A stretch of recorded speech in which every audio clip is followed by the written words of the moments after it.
Believe it or not, guys, I haven't actually tested the new Model Year 24 facelifted Polestar 2 in my long trip test. So that's what we're going to do in today's video. We're going to put the long range dual motor performance through one of the hardest tests we do here on the channel. One of the main points of this test is to see how many minutes we have to charge to cover the more than 600 kilometer, almost 400 mile route. But we're also going to find out how far we can go on a full charge of battery, what the efficiency is, and how far we can push this car down to 0% stated charge to see what its weaknesses and strengths are.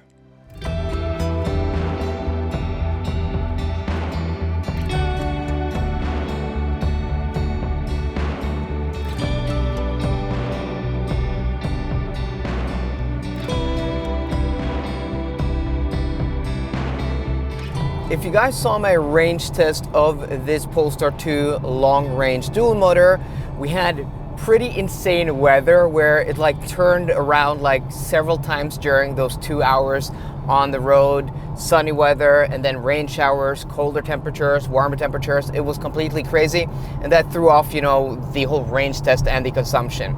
Luckily though, today it's been super stable. So after over an hour on the road now, 120 odd something kilometers, the temperature has been at a steady 19 degrees Celsius, dry roads and sunny weather. Pretty nice, and that is reflected in the consumption because after a little more than an hour, our average consumption is at 20.2, 20.3 kilowatt hours per 100 kilometers, and we are driving towards a headwind of about 2 to 4 meters per second, depending on where we are along the coast. So that is very good. And according to the car, we're going to arrive in Kristiansand, which is our turnaround point, with 26%. It's saying now. When we started, it said 22. It's been up to 28, but we're soon coming to the end for the 4-lane motorway for this part of the road, and then it's going to be patches of 2-lane, 4-lane on our way down to Kristiansand for the rest of the trip. And that means we're going to have a little bit lower average speed. So I'm guessing maybe the consumption is going to drop down to 18 or 19 kilowatt hours per 100 kilometers, and then we're going to head back with a tailwind. So it's looking pretty good. We don't have to think about stopping yet. We'll think about that once we get to Kristiansand in our turnaround point in about 2 hours. But yeah, really nice car to take on a long trip. I'm going to say two things though. This is so comfortable to drive compared to the Tesla Model 3 last week I was driving. This is so much more refined in its suspension tuning, even though this is the performance version, and also these seats are so darn comfortable. One of my favorite seats in any car, period. They are just super nice. But one thing I like about the Tesla Model 3 more than this, the one I had last week, is that it is more quiet when it comes to road noise. At least here in Norway, where we have very coarse asphalt that has work in winter, where it has to resist the winters and the cold weather and the snow and the ice. Though this is on much bigger wheels and tires than that Tesla Model 3 I tested last week, so it may not be 100% comparable and fair. I just wanted to talk about those 2 points specifically.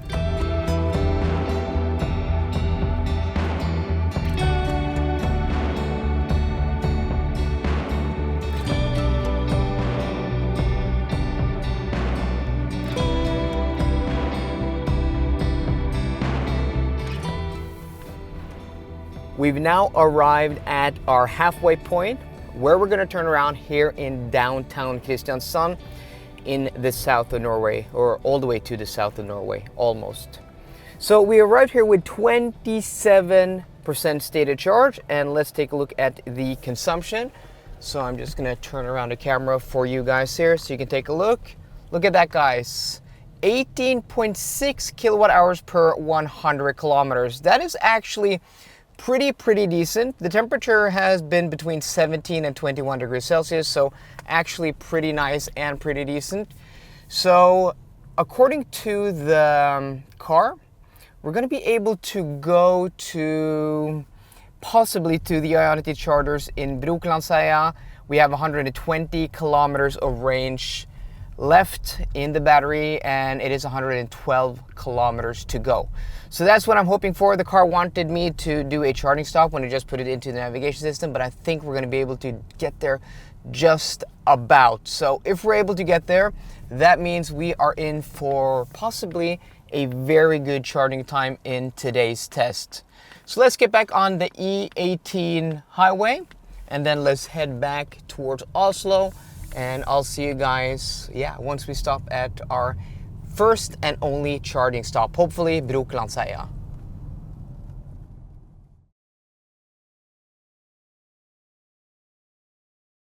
Safety starts with the tire. Tires are the only thing keeping your car on the road and is therefore the most important component of your car. After studdless winter tires have become more and more popular in recent years, many drivers are slow to change back to summer tires for the warmer months. Though studdless winter tires are great when it's cold, they can be very dangerous as temperatures rises. The tire pattern wears quickly and braking distances increases immensely for winter tires and temperatures above 7 degrees Celsius. On wet surfaces, when the temperature rises above 20 degrees Celsius, studdless winter tires are dangerous and offer very low levels of grip and very long braking distances. This has to do with the softer compound of the tire as it's made to perform in cold conditions. Thus, winter tires get too soft during the summer. This is why safety starts with the tire, and Continental recommends you to always change to the correct tire for the season. Stay safe for the summer season and find the correct Continental tire for your car in the link down below. We would arrive in Brokelandsheia at the Ionity chargers with -2% state of charge. I was always confident that we would have been able to get there, but as we got closer, the percentage the car was estimating we would arrive with got higher and higher.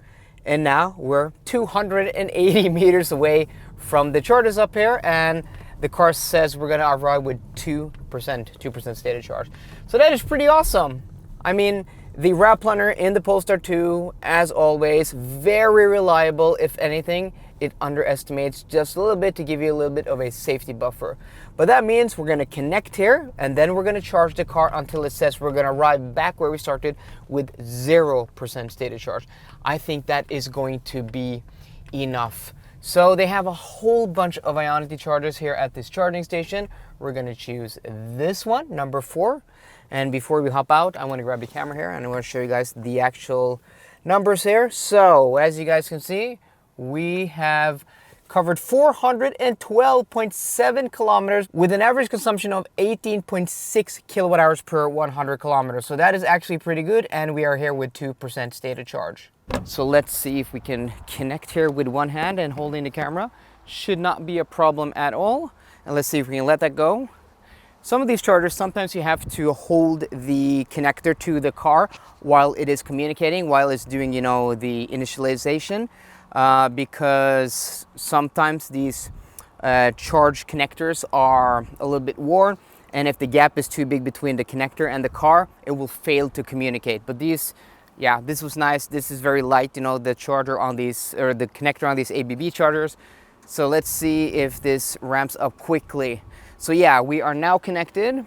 We are at 2% state of charge, and this car does have a peak charging speed of 205 kilowatts with this new facelifted version, and we are now at 18 kilowatts. So let's see if that hopefully climbs as we get a little bit of charge into the battery. 37 kilowatts.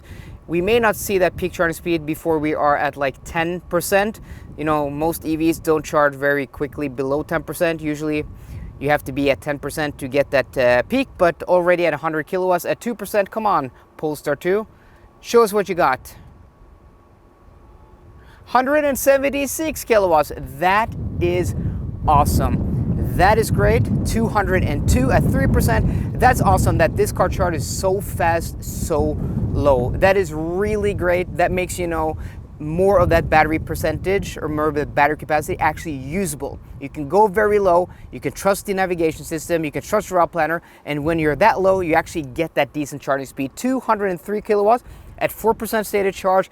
I can't remember seeing many cars getting that high of a charge at that low of a percentage, because the battery pack is such depleted, the actual voltage of the battery pack is going to be very low. So that's very impressive that we have enough voltage in the battery to get 204 kilowatts. Yeah, 5%, 204, 205, guys. That is the peak. Maybe we'll get even more.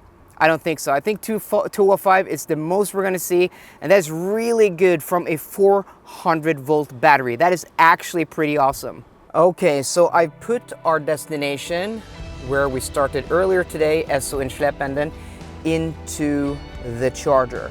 So what does it say we have to go to? It says 10%. No, let's do this again. So we do SO Släpenden and it says minus 39%. Okay, so minus 39%, that means we are now at 9%. So if we go to 50, that should give us enough charge to be able to get to where we want to go.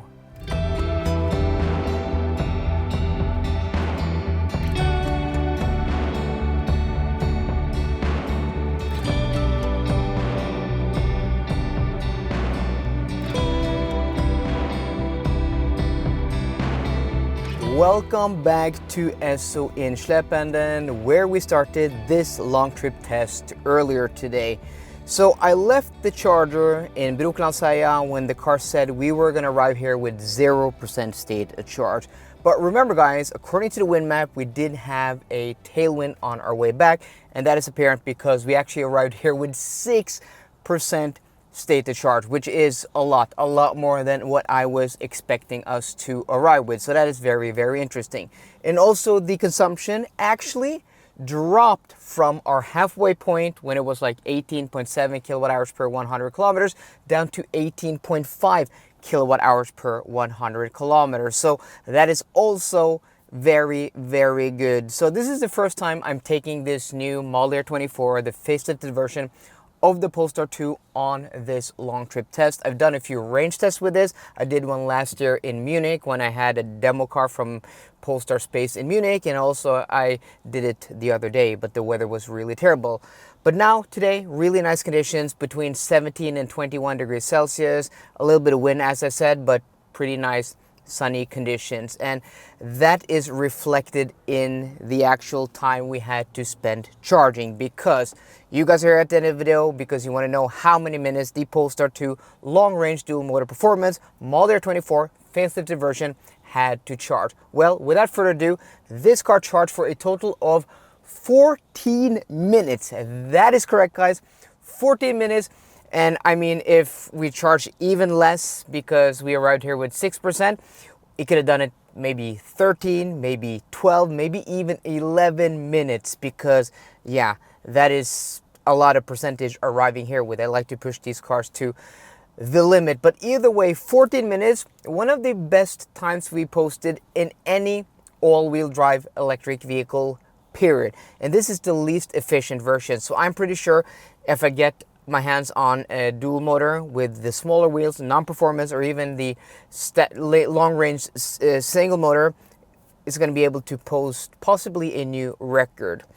So for you guys who know that I tested a Tesla Model 3 long-range dual motor Highland last week, that was in for posting possibly a new record, but that test went terribly wrong.